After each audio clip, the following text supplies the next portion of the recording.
OTW OTW OTW guys. Terus Bab 2493 sampai bab 2496. Bagi para ksatria ini, racun di tubuh mereka adalah belenggu yang memenjarakan mereka seumur hidup dan tidak akan pernah bisa dipatahkan. Namun bagi Ye Chen, hanya dibutuhkan sedikit energi spiritual untuk menghilangkan racun dari tubuh mereka sepenuhnya. Oleh karena itu, ketika dia menepuk bahu mereka satu persatu tadi, Ye Chen telah menggunakan energi spiritual untuk menghilangkan racun dari tubuh mereka satu persatu. Pada saat ini, ketujuh orang itu mendengar Ye Chen berkata bahwa racun dalam tubuh telah didetoksifikasi. Mereka terkejut pada awalnya, lalu menutup mata dan merasakannya dengan hati-hati. Benar saja, kekuatan yang sebelumnya berkumpul di dantian telah pergi. Racun dalam tubuh mereka bukanlah zat beracun biasa, melainkan energi yang berada di luar kendali tubuh. Energi ini ibarat bom waktu di dalam tubuh mereka. Dihitung mundur dalam siklus 7 hari, sekali 7 hari itu adalah naik. Energi ini energi tersebut akan menghancurkan meridian dan organ dalam mereka sepenuhnya. Yang disebut penawar racun tidak menghilangkan racun. Meminumnya sekali saja dapat mengatur ulang hitungan mundur 7 hari. Justru karena itulah mereka dapat dengan jelas merasakan saat ini bahwa racun dalam tubuh mereka telah hilang sama sekali. Hal ini membuat beberapa orang terlihat ngeri sesaat. Mereka benar-benar tidak tahu kapan racun yang masih mereka rasakan tadi menghilang pada saat ini. Kepala pikiran pria itu berputar relatif cepat. Dia ingat bahwa Ye Chen baru saja menepuk pundaknya. Jadi dia tanpa sadar bertanya, Mungkinkah tepukan yang kamu berikan kepada kami tadi membantu kami, detoksifikasi?" Ye Chen mengangguk ringan. Pria itu bertanya dengan ekspresi terkejut di wajahnya, "Tidak ada obat untuk racun semacam ini. Bagaimana kamu melakukannya?" Ye Chen tersenyum dan berkata, "Alasan mengapa tidak ada obatnya adalah karena itu tetap ada di tubuhmu. Racun itu bukanlah racun yang sebenarnya. Itu hanya energi yang tidak dapat kamu kendalikan. Karena kamu tidak dapat mengendalikannya, kamu harus dikendalikan olehnya." Ketujuh orang itu mengungkapkan keterkejutan dan kegembiraan. Dan pada saat yang sama, mereka sedikit lebih tertarik pada Ye Chen, menakjubkan. Meskipun kata-kata Ye Chen sedikit, itu mengungkapkan hubungan hierarki. Kekuatan para penjaga ksatria ini lebih lemah dari energi di tubuh mereka yang selama ini mengendalikan mereka, dan energi ini lebih lemah dari kekuatan Ye Chen. Oleh karena itu, bagi mereka, Ye Chen adalah batas terkuat di antara semua persepsi mereka saat ini. Pemimpin berdiri dari kursi, mundur selangkah dan berjalan mengitari kursi, berlutut dengan satu kaki di depan Ye Chen, dan berkata dengan hormat, "Terima kasih Tuan karena telah menyelamatkan hidup saya." 6 orang lainnya juga segera berdiri bangkit, melangkah mundur, dan turun tanpa berpikir. Berlutut, mereka berkata serempak, "Terima kasih, Tuan, karena telah menyelamatkan hidup Anda." Ye Chen mengangguk sedikit dan berkata kepada beberapa orang, "Bangun, duduk dan bicara tentang pemahaman Anda tentang organisasi, dan lihat apakah Anda dapat memberikan sesuatu yang berharga, petunjuk." Pria itu segera mengangguk dan berkata, "Jangan khawatir, saya akan memberitahu Anda semua yang saya tahu." Ye Chen memandang Li Yalin dan berkata, "Inspektur Li, apakah ada yang ingin Anda tanyakan?" Li Yalin berkata tanpa berpikir. Dia berseru, "Saya punya banyak pertanyaan." Ye Chen mengangguk, "Kalau begitu, Anda bertanya." "Oke."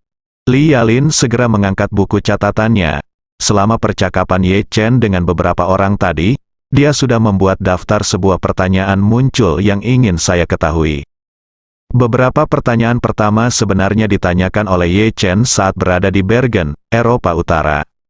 Seperti identitas mereka, intelijen, lokasi stasiun dan beberapa informasi spesifik tentang stasiun tersebut. Tentu saja ketujuh orang ini menceritakan semua yang mereka ketahui. Li Yalin mendengarkan dengan seksama, dan setelah mereka selesai memperkenalkan situasi dasar, dia bertanya, "Bagaimana struktur organisasi kalian pengawal kavaleri di Siprus?" Pemimpin itu menjelaskan, ada total 271 pengawal kavaleri. dibagi menjadi 3 spanduk, kiri, tengah dan kanan, masing-masing beranggotakan 90 orang. Setiap spanduk dibagi menjadi 3 batalion, masing-masing beranggotakan 30 orang. Setiap batalion dibagi lagi menjadi 3 tim, masing-masing beranggotakan 10 orang. Ada seorang komandan, dan di bawahnya adalah komandan bendera dari 3 bendera, komandan batalion dari 9 batalion, dan kapten dari 27 tim. Saya adalah komandan batalion dari batalion pertama Panji Pusat, lanjutnya memperkenalkan. Selain itu, ada utusan Jiedushi dan 5 pengawal pribadi di sebelah utusan Jiedushi, tetapi mereka berasal dari sistem lain, dan status mereka jauh lebih tinggi dari kita. Li Yalin bertanya. Dia bertanya, apa posisi resmi? Jiedushi, pria itu menjawab, Jiedushi adalah komandan tertinggi seluruh stasiun dan bertanggung jawab atas hidup dan mati semua orang di seluruh stasiun. Li Yalin mengerutkan kening dan bertanya, Jiedushi, komandan, pengawal kavaleri, gelar fungsional ini milik Anda tampaknya sangat kuno. Apa asal-usulnya? Pria itu menjelaskan, mereka semua berasal dari sistem militer dinasti Ming. Li Yalin berseru, organisasi Anda ini seharusnya tidak bisa dilanjutkan dari dinasti Ming hingga hari ini. Pria itu berkata, sejujurnya, sejarah tentara tewas yang dimanipulasi dan diperbudak dapat ditelusuri kembali setidaknya selama 300 tahun. Jadi saat organisasi itu didirikan adalah sangat kemungkinan besar itu benar-benar dinasti Ming.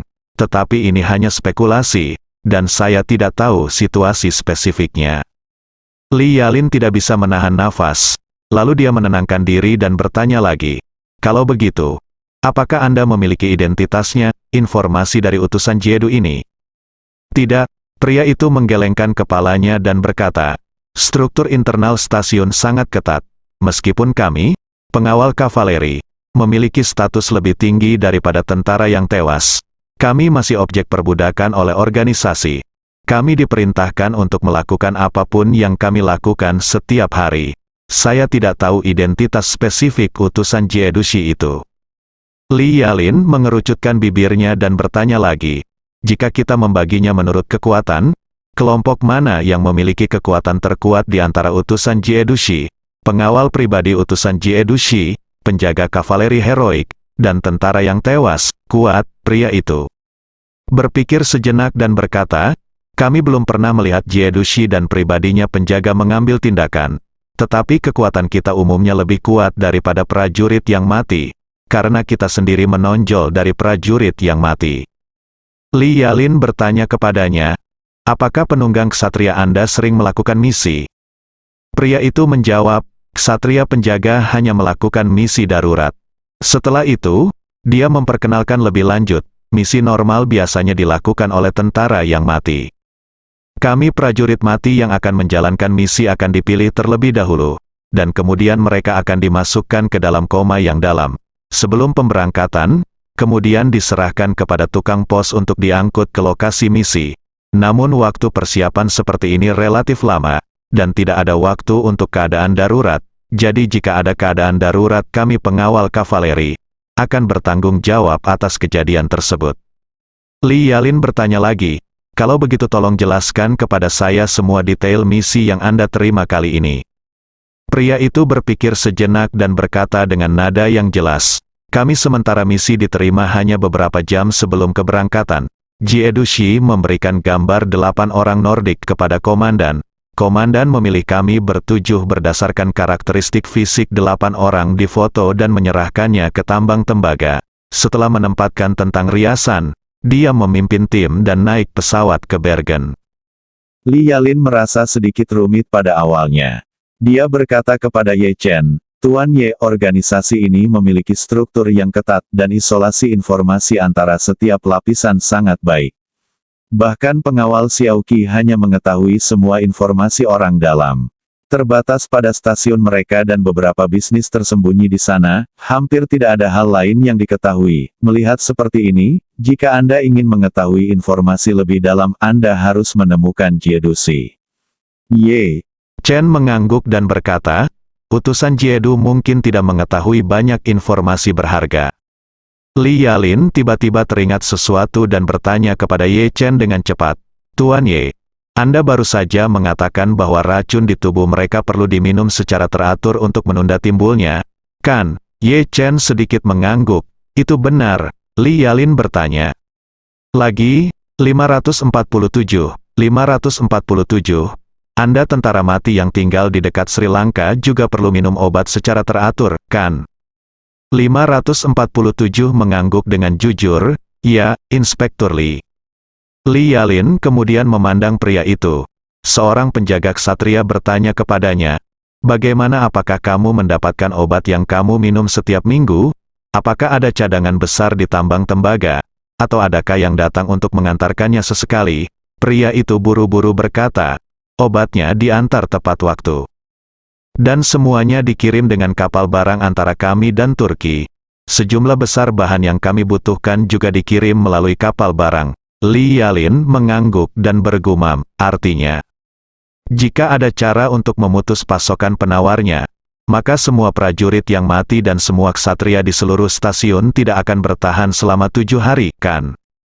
Pria itu merasakan hawa dingin di punggungnya dan tanpa sadar berkata, secara teoritis, memang demikian, tapi Anda tidak bisa melakukannya ini. Li Yalin memandangnya dan berkata dengan tenang, saya baru saja mengemukakan kemungkinan ini. Setelah mengatakan itu, dia memandang Ye Chen dan berkata dengan serius, Tuan Ye, jika Anda ingin menyelesaikan stasiun ini, maka putuskan pasokannya, penawarnya jelas merupakan cara yang baik. Terlebih lagi, setelah pasokan penawarnya berhasil diputus, Anda dapat memasuki keadaan pengepungan dan bala bantuan, seperti penembak jitu di medan perang yang tidak membunuh yang terluka. Sebagai gantinya, kami menggunakan yang terluka untuk menarik personel penyelamat pihak lain, dan kemudian membunuh semua orang yang datang untuk membantu satu persatu. Ketika Wan Pojun mendengar ini, dia tidak bisa menahan diri untuk tidak berkata dengan bersemangat, kelilingi area itu untuk meminta bantuan. Metode detektif Li bagus. Setelah itu, dia buru-buru berkata kepada Ye Chen, Tuan Ye, jika kita menggunakan metode detektif Li mengelilingi daerah itu untuk meminta bala bantuan sambil menunggu tenggat waktu 7 hari, maka setelah 7 hari, stasiun ini akan mungkin mati dengan sendirinya. Wu Siki ketakutan. Dia berkata, Tuan Ye, pikirkan 2 kali, sekali Anda melakukan ini, ribuan tentara yang tewas dan keluarga mereka mungkin mati tanpa tempat pemakaman, ya. Penjaga ksatria juga berkata dengan panik, sebagian besar prajurit dan penjaga ksatria yang mati dipaksa bekerja untuk organisasi. Jika pasokan penawarnya benar-benar terputus, tidak ada dari mereka yang akan selamat. Ini terlalu kejam bagi mereka.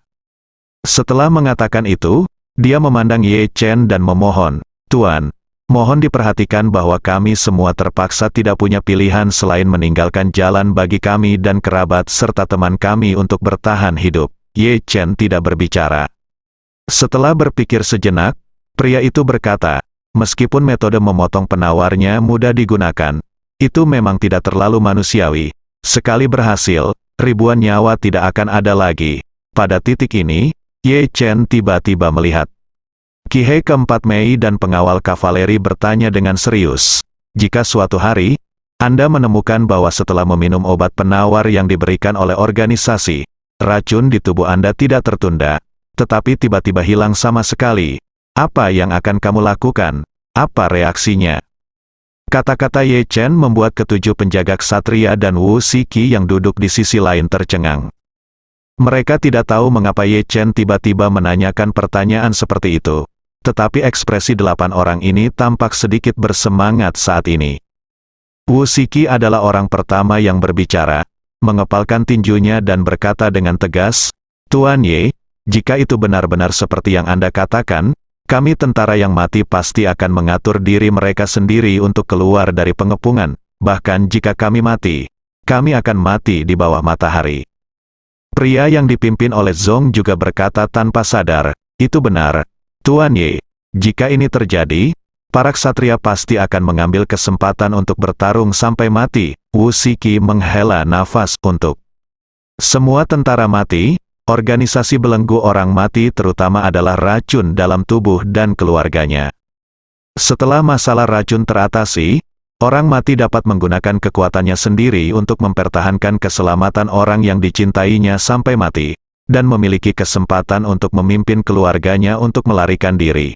Ini adalah impian terbesar setiap prajurit yang mati selama puluhan generasi. Begitu diberi kesempatan, setiap prajurit yang mati akan berusaha sekuat tenaga untuk mimpi ini. Kata-kata Wusiki membuat beberapa ksatria lainnya penjaga setuju dan berempati. Seperti para prajurit yang tewas ini, mereka juga merindukan hari ketika mereka dapat sepenuhnya melepaskan diri dari kendali organisasi misterius ini. Alasan utama mengapa dia tidak pernah melawan organisasi adalah karena racun di tubuhnya tidak mampu melawan. Ini tidak seperti pendahulu mereka yang pernah melakukan ini sebelumnya. Tapi apakah mereka melawan atau melarikan diri? Umur maksimum setiap orang setelah melarikan diri hanya 7 hari. Oleh karena itu, seiring berjalannya waktu, tidak ada seorang pun yang mau melakukan hal yang sama sekali tidak memiliki peluang untuk berhasil. Tetapi jika apa yang dikatakan Ye Chen terjadi, dan racun di dalam tubuh tiba-tiba hilang sama sekali, mereka akan berdiri dan melawan sampai akhir seperti tentara yang mati. Setelah melihat sikap beberapa orang, Ye Chen mengangguk puas dan bertanya, apakah Jiedushi perlu meminum obat penawar secara teratur? Saya belum pernah mendengarnya. Penjaga ksatria terkemuka berkata, Jiedushi perlu meminum obat penawar secara teratur. Dushi misterius dan rendah hati. Kami tidak tahu apakah dia harus meminum penawarnya seperti kami. Ye Chen bertanya lagi, lalu bagaimana penawarnya dibagikan kepada Anda dan semua prajurit yang tewas setiap kali itu terjadi, dikirimkan? Pria itu menjelaskan, setiap kali penawarnya dikirimkan, Jiedushi secara pribadi berkomunikasi dengan tukang pos yang bertanggung jawab mengirimkan penawarnya. Penawarnya dikirim dalam paket 10, dibungkus dengan kertas lilin tahan air, dan kemudian disegel dengan cat dan segel api khusus. Setiap penawarnya dikirimkan, Jiedushi akan memeriksa sendiri kemasan setiap paket. Setelah memastikan tidak ada masalah, dia akan menyerahkan penawarnya kepada pengawal pribadinya, lalu mengirimkannya kepadanya. Pengawal pribadi datang untuk secara pribadi membagikan penawarnya kepada kami, pengawal kavaleri. Sambil berbicara, dia melanjutkan, ketika penawarnya dibagikan, kami akan berbaris sesuai dengan struktur organisasi dan mengantri untuk menerima penawarnya, dan setelah menerima penawarnya, kita harus segera ambil penawarnya dan jangan mengambilnya secara diam-diam. Setelah kita mengambil penawarnya di bawah pengawasan pengawal pribadi Jiedushi, kita harus bekerja sama dengan mereka untuk mendistribusikan penawarnya kepada orang mati dan kerabat mereka. Untuk anggota keluarga, keseluruhan prosesnya pada dasarnya sama. Almarhum dan kerabatnya juga harus menyelesaikan pengobatannya di bawah pengawasan kami. Dengan demikian, seluruh proses minum obat dianggap selesai. Li Yalin di samping tidak bisa membantu namun bertanya, saya punya pertanyaan. Izinkan saya bertanya, karena Anda hanya bisa hidup selama 7 hari tanpa obat penawar, mengapa mereka mengawasi Anda untuk meminum obat penawarnya? Adakah orang yang dengan sengaja menolak meminum obat penawar yang mereka berikan kepada Anda, penawarnya? Pria itu tersenyum pahit dan berkata, apakah itu kami atau tentara yang mati? Kami selalu berpikir untuk melawan. Meskipun kami tahu bahwa kami tidak mampu melawan seluruh organisasi, kami masih memiliki sedikit keberuntungan. Jadi sebelumnya itu juga terjadi banyak tentara yang tewas dengan sengaja menolak meminum penawarnya, menyerahkan penawarnya untuk banyak orang kepada satu orang, dan kemudian mencoba membantu orang tersebut melarikan diri dari stasiun, berharap mencari bantuan dari dunia luar dan membeberkan cerita di dalam. Seluruh organisasi, bantuan dari luar telah gagal tanpa kecuali. Tetapi hanya karena hal seperti ini terjadi, persyaratan organisasi adalah seseorang harus mengawasi saat minum obat. Setelah Ye Chen mendengar ini, dia berkata, dengan kata lain, untukmu. Penawarnya memiliki metode khusus anti pemalsuan, namun hanya Jiedu Zhao yang mengetahui cara spesifik anti pemalsuan. Oleh karena itu, setelah penawarnya dikirimkan, dia akan melakukan docking dan mengautentikasinya. Setelah dipastikan tidak ada masalah, dia akan terlebih dahulu didistribusikan ke pengawal kavaleri, diikuti oleh tentara yang tewas dan keluarga mereka. Iya, pria itu mengangguk dan berkata, seluruh prosesnya sebenarnya sangat ketat. Ye Chen bertanya lagi, menurut kesan Anda, apa penawarnya, anti fitur pemalsuan? Saudaraku, pria itu ragu-ragu sejenak dan berkata, saya tidak yakin apa fitur anti pemalsuan itu, meskipun setiap amplop obat dibuka di depan kami dan dibagikan kepada kami. Tapi cat api yang digunakan untuk menyegel kertas lilin selalu dipanaskan kembali. Seperti yang kalian ketahui, jika benda semacam itu dipanaskan, pola cetakan aslinya tidak akan ada lagi. Jadi saya tidak tahu apakah cat api itu ada pada obat aslinya. Segel, seperti apa sebenarnya bentuknya, Ye? Chen mengangguk ringan dan berkata, dalam hal ini, tidak mungkin untuk secara diam-diam mengubah situasi dan kemudian menipu Jie Dushi. Jika saya menemukan tautan di tengah, mengganti obat pasti akan menghancurkan tanda anti pemalsuan asli menjadi sampai batas tertentu. Ketika Jie Dushi mendapatkan obatnya, dia akan segera menyadari bahwa ada sesuatu yang tidak beres. Iya, pria itu setuju dan berkata, kami tidak tahu berapa banyak tanda anti pemalsuan yang ada pada segel obat, ini mungkin lebih dari sekedar segel api. Jika Anda sedikit lalai, semua usaha Anda akan sia-sia. Ketika Li Yalin mendengar ini, dia tidak bisa menahan diri untuk tidak berkata dengan rasa kasihan di wajahnya, jika kita benar-benar dapat menghilangkan racun dari lebih dari 1.000 tentara yang tewas dan lebih dari 200 penjaga ksatria, bahkan jika kita tidak melakukannya. Jangan mengambilnya untuk kita gunakan sendiri, begitu mereka melarikan diri. Jika Anda pergi, organisasi ini akan cukup minum sepanci. Ribuan orang telah melarikan diri dan mereka tidak dapat ditangkap. Ketika saatnya tiba, mereka akan berada di dalam kekacauan. Ye Chen tidak bisa menahan tawa dan berkata, sebenarnya, bagi organisasi, bahkan jika lebih dari 1.000 orang melarikan diri, itu tidak akan berdampak apapun. Bagaimanapun, ini hanyalah salah satu dari banyak tentara tewas yang ditempatkan di sana. Bahkan jika seluruh kelompok dicabut, itu tidak masalah. Itu menyebalkan. Jika 1 atau 2 orang melarikan diri, demi menjaga stasiun, mereka pasti akan mengejarnya dengan putus asa untuk mencegah bocornya rahasia. Tapi begitu seluruh stasiun hilang, stasiun itu tidak ada nilainya lagi bagi mereka. Tidak ada seorang pun yang berharga. Stasiun menyerah saja. Bagi mereka, itu bukan masalah besar. Saat dia berkata, Ye Chen menambahkan, sepertinya Amerika Serikat memiliki begitu banyak pangkalan militer di seluruh dunia. Jika ada di antara mereka yang benar-benar diambil alih oleh seseorang, bagi Amerika Serikat, selain membuat Gedung Putih gugup dan marah, dan menyakitkan, hal ini tidak akan menimbulkan kerugian nyata bagi kekuatan nasional Amerika Serikat secara keseluruhan. Li Yalin terkejut sesaat, lalu mengangguk dan berkata, Tuan Ye benar. Kekuatan organisasi ini di luar imajinasi, dan stasiun belaka mungkin tidak berarti apa-apa. Ye Chen tersenyum main-main dan berkata dengan santai, karena tidak ada cara untuk menyembunyikannya dari Jie Dushi, mari kita jadikan dia milik kita. Dengan cara ini, kita benar-benar dapat menyembunyikannya dari musuh.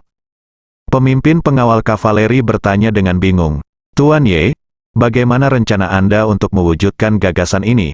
Jie Dushi adalah pejabat organisasi yang memiliki kuasa hidup dan mati atas seluruh penduduk. Bagaimana orang seperti itu bisa menjadi milik kita, Ye? Chen tersenyum dan berkata dengan tenang, kamu tidak perlu khawatir tentang ini. Selama aku melihatnya, aku bisa membuatnya mematuhi perintahku. Menggunakan energi spiritual untuk mencuci otak seseorang adalah trik yang Ye Chen telah coba berkali-kali. Jika dia bisa mencuci otak Jie Dushi Siprus dan menjadikannya bonekanya, lalu menggunakan kesempatan itu untuk mendetoksifikasi semua prajurit dan ksatria yang mati dari tubuhnya, kemudian dia dapat mengizinkan para pejuang yang mati dan kavaleri yang gagah berani ini untuk bergabung dengan komandonya, dan pada saat yang sama, dia harus terus tinggal di stasiun di Siprus dan menjadi boneka Jie Dushi, dan terus bertindak normal untuk organisasi. Dengan cara ini, tidak hanya salah satu stasiun mereka yang dapat dibongkar, tetapi satu stasiun bahkan dapat ditempatkan di bawah hidung mereka. Setelah organisasi tersebut mempunyai tugas untuk Siprus, ia akan dapat segera mengetahuinya.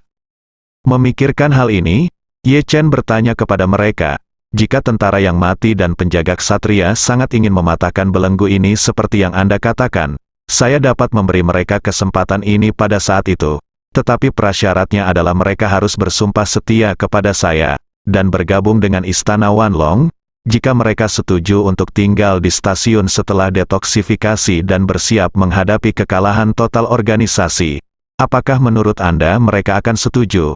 Wu Siki berkata tanpa berpikir, jangan khawatir, Tuan Ye, saya percaya bahwa semua kematian tidak ada tentara yang akan menolak. Pemimpin pengawal kavaleri berkata dengan sedikit khawatir, Tuan Ye, sejujurnya, ada orang-orang di tim pengawal kavaleri yang memiliki ide untuk melanjutkan untuk naik. Dalam hati mereka, mereka sangat dekat dengan organisasi, dan mereka hanya ingin berkontribusi pada organisasi dan kemudian dapat mencapai level yang lebih tinggi. Jika orang-orang ini tidak disingkirkan, saya khawatir akan terjadi hal-hal buruk di masa depan. Ye Chen mengangguk dan berkata dengan tenang, ini bagus selesaikan, dan kemudian Anda hanya perlu menggunakan beberapa trik kecil untuk membuat orang-orang ini maju. Setelah itu, dia bertanya lagi, kapan Anda akan mengantarkan obat selanjutnya? 4 hari kemudian, pemimpin Xiao Qi Wei berkata, dalam keadaan normal, kami akan mengambil obat penawar berikutnya dalam 5 hari. Obat biasanya akan tiba pada malam sebelum minum obat. Setelah verifikasi selesai, itu akan tiba antara jam 4 pagi dan 8 pagi. Minum obatnya bersama-sama. Ye Chen bertanya, obat-obatan seperti persediaan lainnya, diangkut dari Turki kan? Benar. Pihak lain mengangguk perbekalan hidup lainnya juga akan tiba-tiba di Siprus bersama dengan kapal pengangkut. Oke. Ye Chen tersenyum tipis dan berkata, aku akan pergi ke sana sendirian dalam 4 hari. Setelah mengatakan itu, dia menatap Wan Pojun lagi dan berkata kepadanya, Pojun, persiapkan untuk itu dalam beberapa hari ke depan. Jika waktunya tiba, bawa orang-orang dan tunggu kabar saya di Laut Lepas. Setelah saya menyelesaikan masalah, Anda akan membawa orang-orang ke darat dan mengambil alih tambang tembaga bersama saya, Wan. Pojun berkata tanpa berpikir, baiklah, Tuan Ye, saya akan melakukan yang terbaik untuk pergi. Ye Chen mengangguk dan berkata, saya perlu beberapa hari untuk menyiapkan penawarnya bagi ribuan orang. Dalam 4 hari, saya akan terbang langsung ke Beirut, Lebanon, dan Pojun akan menyiapkan perahu kecil untukku terlebih dahulu. Aku akan menyeberangi laut sendirian untuk menemui mereka. Mendengar bahwa Ye Chen ingin bertindak sendiri, Wan Pojun dengan cepat berkata, Tuan Ye, masih banyak faktor yang tidak pasti dalam situasi pihak lain, dan mereka memiliki jumlah orang yang banyak dan dijaga ketat. Lebih baik untuk bawahanku untuk memilih beberapa tentara elit dan jenderal untuk bertarung denganmu. Ayo pergi bersama. Ye Chen melambaikan tangannya dan berkata dengan serius, hal semacam ini memiliki tingkat keberhasilan tertinggi ketika hanya satu orang yang bertindak. Dan bahkan jika gagal, satu orang dapat melarikan diri tanpa cedera. Semakin banyak orang, kemungkinan terkena akan lebih besar. Tingkatkan, saya tidak hanya ingin memastikan bahwa masalah ini sesukses mungkin, tetapi juga memastikan bahwa jika masalah ini gagal, akan ada jadilah sesedikit mungkin petunjuk. Li Yalin juga setuju saat ini dan berkata, saya mendukung Ye dari sudut pandang Tuan Muda, berdasarkan pengalaman saya selama bertahun-tahun sebagai petugas polisi, sebagian besar kasus besar yang ada tidak pernah terselesaikan dalam arti sebenarnya adalah kasus yang melibatkan satu tersangka. Selama orang tersebut profesional dan cukup kuat, dia dapat mencapai tujuannya dengan tenang dan tanpa meninggalkan petunjuk berharga apapun kepada polisi. Begitu operasi satu orang semacam ini berubah menjadi kejahatan geng, kemungkinan meninggalkan petunjuk yang dapat digunakan akan meningkat secara eksponensial pada titik ini. Li Yalin menambahkan, untuk menggunakan analogi yang tidak tepat, dalam kasus pembunuhan berantai di mana jumlah korbannya 2 digit, pembunuh berada di belakang mereka, hampir tanpa kecuali adalah orang yang sama. Wan Pojun hanya bisa menganggukkan kepalanya dan berkata setelah mendengar ini, kalau begitu, saya akan siap di Beirut, kapanpun Tuan Ye membutuhkan Istana Wanlong. saya akan membawa seseorang ke sana secepatnya mungkin. Ye Chen mengangguk dan berkata sambil tersenyum, saya benar-benar membutuhkan sesuatu. Anda membuat persiapan di Beirut terlebih dahulu. Setelah mengatakan itu, Ye Chen berkata dengan serius, Po Jun, pada hari operasi, Anda mengambil 547 dan ketujuh penjaga ksatria ini menungguku di laut lepas. Begitu aku berhasil, bawalah mereka semua dibawa ke tambang tembaga itu. Jika kita ingin penjaga ksatria dan prajurit mati itu menyerah sepenuhnya, kita memerlukan beberapa dari mereka untuk muncul dan berbicara.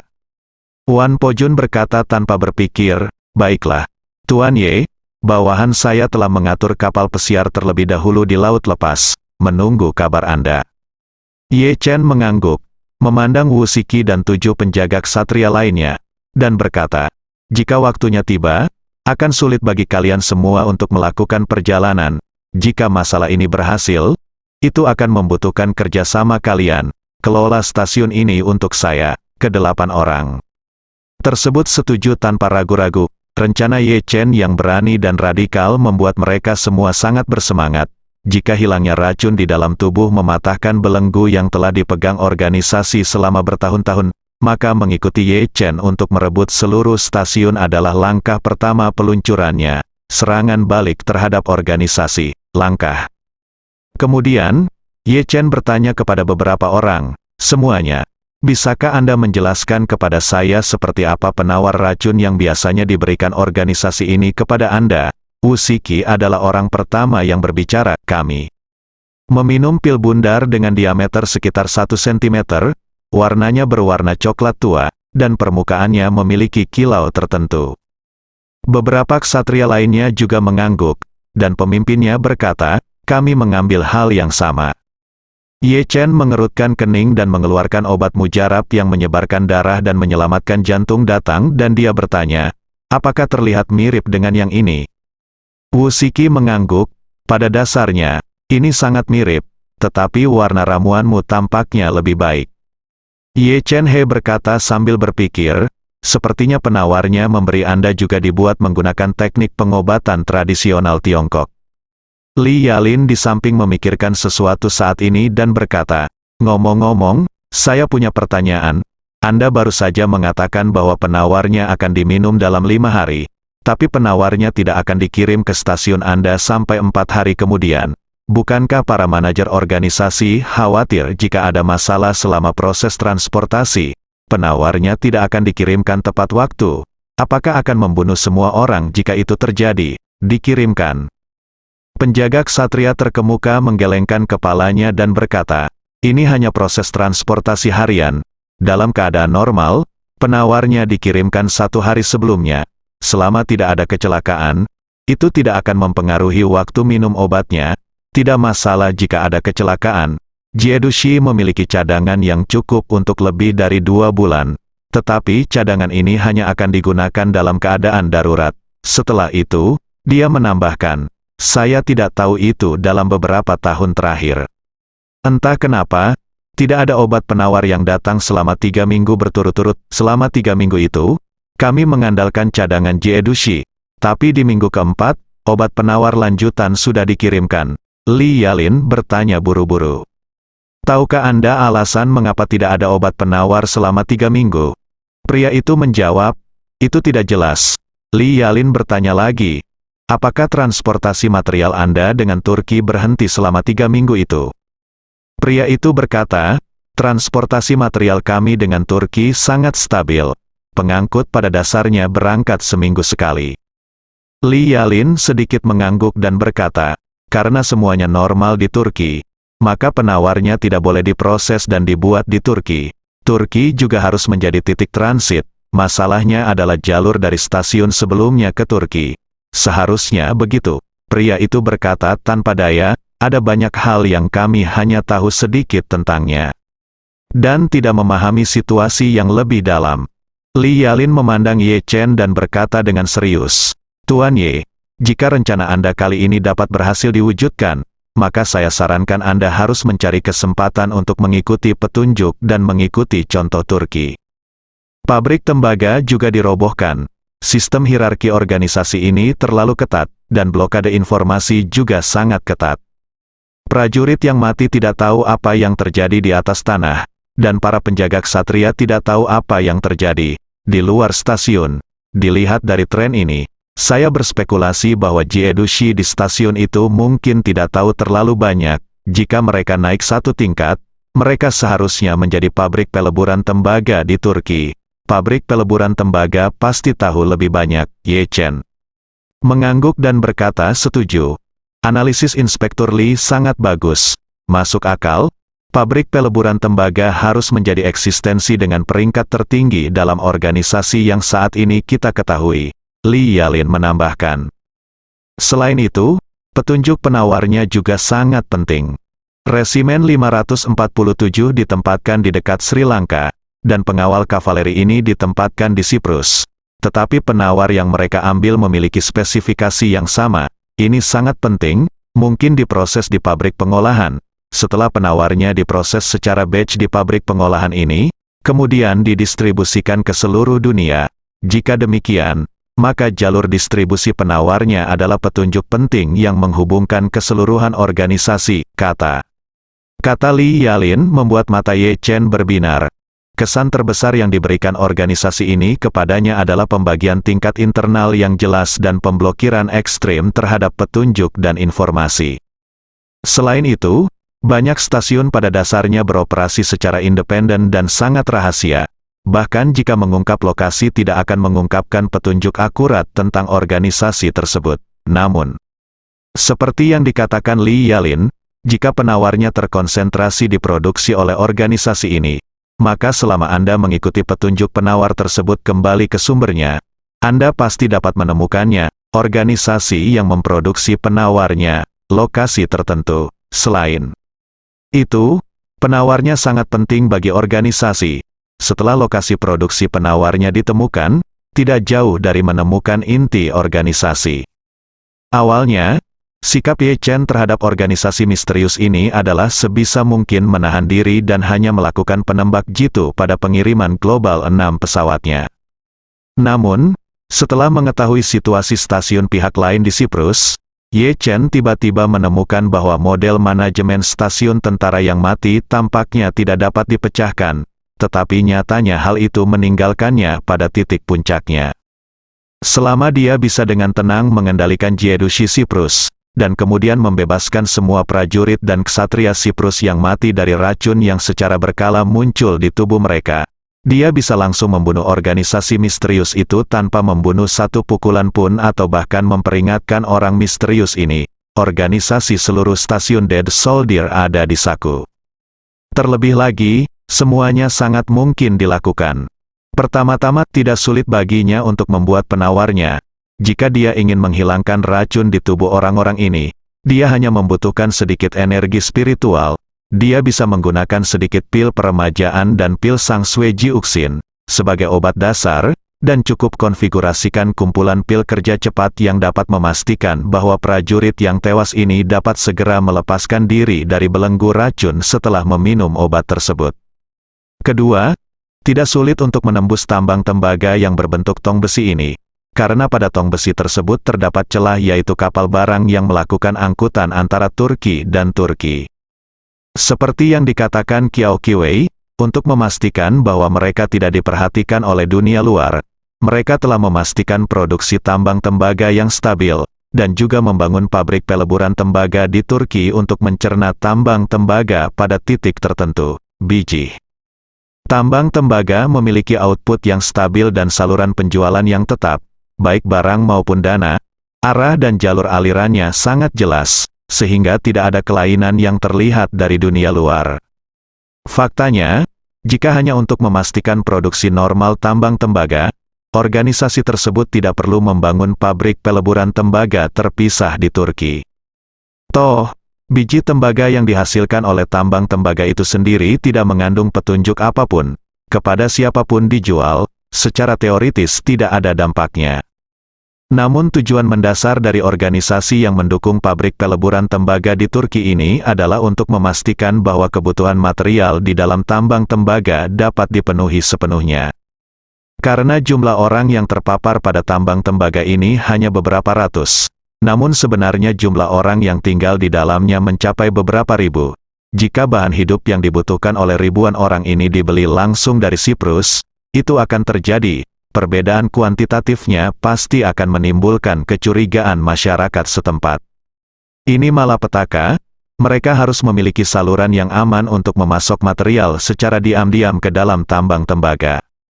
Saat ini, pabrik peleburan tembaga di Turki memegang peranan yang sangat besar. Di permukaan, mereka menggunakan pelayaran untuk mengangkut biji tembaga yang diproduksi di tambang tembaga ke Turki. Namun nyatanya, yang terpenting adalah kapal-kapal yang datang untuk mengangkut biji tembaga tersebut diam-diam membawa perbekalan harian dalam jumlah besar ke Siprus. Setelah diam-diam mengangkut semua perbekalan tersebut ke tambang tembaga, mereka kemudian berpura-pura menjadi tembaga yang diproduksi oleh tambang tembaga. Bijinya dikirim kembali ke Turki. Ia hanya memanfaatkan jalur pelayaran untuk transportasi tambang tembaga, dan pada saat yang sama secara diam-diam memasok material ke tambang tembaga. Tampaknya pabrik peleburan tembaga mengimpor biji yang dihasilkan oleh tambang tembaga dan menghasilkan pendapatan bagi tambang tembaga tersebut. Namun nyatanya, peran inti dari pabrik peleburan tembaga hanyalah sebagai fasilitas pendukung bagi tambang tembaga untuk bersembunyi dari orang lain. Harus dikatakan bahwa cara membangun jalan papan secara terbuka dan diam-diam menyerang cencang ini memang sangat cerdik. Adapun Ye Chen, selama dia bisa memanfaatkan kesempatan ini dan menyentuh kapal barang yang mengangkut perbekalan ke Siprus, dia bisa menyusup sampai dia berhadapan langsung dengan utusan Jedu. Dan begitu dia mendapat kesempatan seperti itu, dia akan cukup percaya diri untuk mengendalikan Jedu Shi. Namun, Ye Chen juga punya dua rencana. Jika semuanya berjalan dengan baik, seluruh stasiun secara alami akan ditangkap tanpa satu pukulan pun. Tapi tidak masalah jika kamu tidak bisa mengendalikan Jedu Shi. Kamu bisa membunuhnya secara diam-diam, lalu membagikan penawar yang dijatuhkan ke semua prajurit dan ksatria yang mati. Kamu tidak perlu mengkhawatirkan sisanya. Para prajurit yang mati ini dan penjaga ksatria dapat menggunakan keinginan bebas mereka. Jika ribuan orang tiba-tiba lepas kendali, organisasi ini pasti cukup untuk minum sepoci. Selain itu, kedua rencana tersebut dilakukan oleh Ye Chen sendiri. Jadi dia benar-benar yakin bahwa dia tidak akan meninggalkan petunjuk apapun. Tidak peduli apakah dia berhasil atau gagal, dia tidak akan membiarkan organisasi misterius itu mengikuti petunjuk untuk menemukannya. Selanjutnya, Ye Chen, Wan Po Jun dan Li Yalin bekerja sama merumuskan rencana aksi yang lebih rinci. Setelah rencana dibuat, Ye Chen berencana untuk kembali ke Amerika Serikat dan menggunakan beberapa hari yang tersisa untuk persiapan. Namun, sebelum berangkat, dia secara khusus meminta Wan Po Jun untuk membawanya menemui kakak laki-lakinya Lang Hongjun, yang berspesialisasi dalam komunikasi. Saat ini Istana Wanlong telah menyiapkan gedung mandiri 2 lantai untuk Lang Hongjun, khusus untuk penelitiannya. Meskipun Lang Hongjun baru saja tiba di Suriah beberapa hari yang lalu, seluruh negara bagiannya telah mengalami perubahan yang mengejutkan. Tidak hanya semangat, warna kulit, dan suasana hatinya terlihat jauh lebih baik, tetapi dia juga tampak jauh lebih muda. Melihat Ye Chen, Lang Hongjun sangat terkejut dan berkata dengan penuh semangat, "Tuan Ye, mengapa Anda datang ke Suriah?" Ye Chen tersenyum dan berkata, "Ada yang harus saya lakukan di sini. Jadi saya mampir untuk menemui Anda, saudara. Anda baru saja berada di sini. Apakah Anda mulai terbiasa?" Lang Hongjun berkata dengan ekspresi puas di wajahnya, "Sejak saya datang ke sini, saya merasa segar setiap hari. Tetapi satu-satunya penyesalan adalah saya masih harus menunggu peralatan siap untuk bekerja. Jadi tidak ada yang bisa saya lakukan untuk sementara waktu, mulai saja." Saat dia mengatakan itu, dia menambahkan, "Saya membuat daftar peralatan untuk Wan di Anzu, dan dia mengatur pembelian tanpa diskon apapun.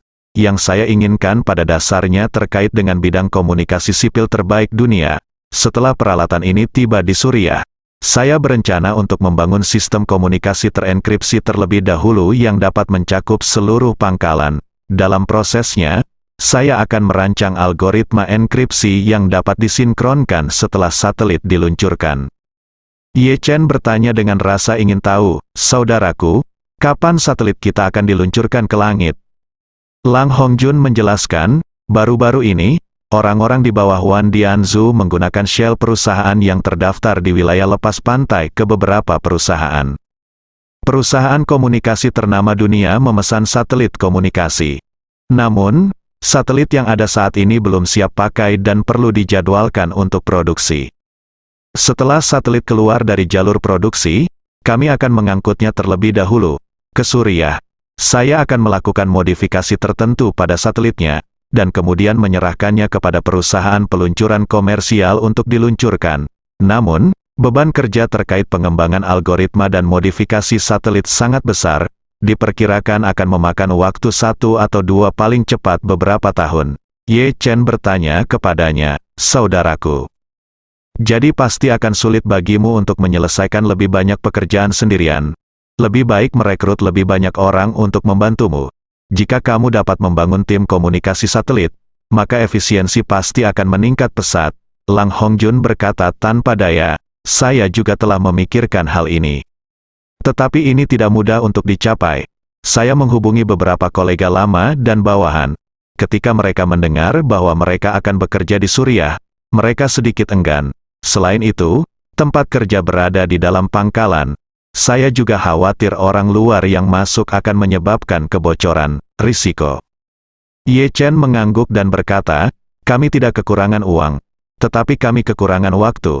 Jadi menurut saya lebih baik mendirikan atau mengakuisisi saja perusahaan komunikasi dengan landasan yang cukup di Amerika Serikat, lalu biarkan tim di Amerika Serikat melakukan pekerjaan penelitian dan pengembangan sesuai dengan kebutuhan Anda, saudara, dan Anda akan menjadi bertanggung jawab atas koordinasi keseluruhan. Selain itu, kita dapat menggunakan perusahaan-perusahaan di Amerika Serikat sebagai cadangan. Selama pengoperasian tim ini, jika kita menemukan talenta yang dapat dipercaya, mereka dapat secara bertahap tertarik ke Suriah. Setelah mengatakan ini, Ye Chen berhenti sejenak sedikit lalu berkata, lagi pula, saudaraku, kamu tidak perlu khawatir orang-orang ini tidak mau datang ke Suriah. Selama kamu bisa memberikan uang yang cukup, kamu pasti bisa membuat mereka terkesan. Bersambung.